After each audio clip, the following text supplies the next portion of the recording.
よいしょ。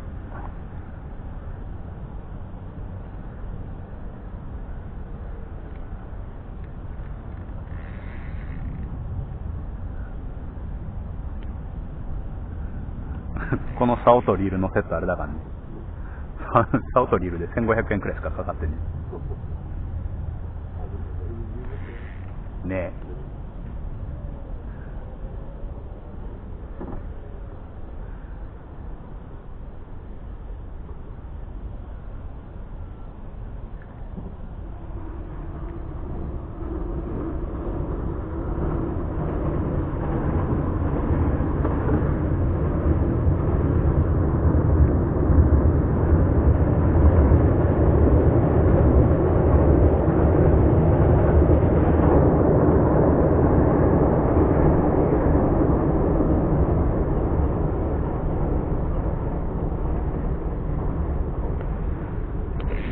ちっちゃいぞ、ちっちゃいぞ。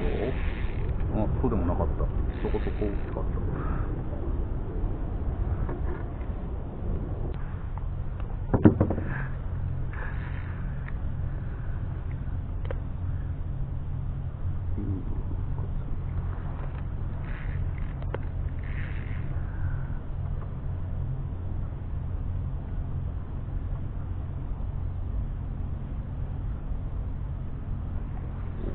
ほいほいほいほいほい。ちっちゃい。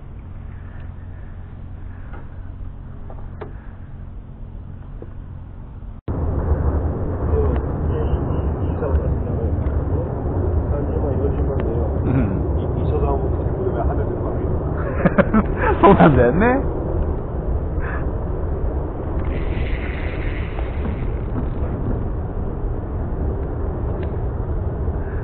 でも、お、根がかりついてる。お、でかい。あ、まんまサイズじゃん。このぐらいの竿があれだね、ハゼでも竿持っていっちゃうからね。あ、持ってくんじゃない？だって13センチ超えると急に引き変わるからね。いやー、竿置いといたらよ、竿持って帰っちゃったよ。何釣ってんの？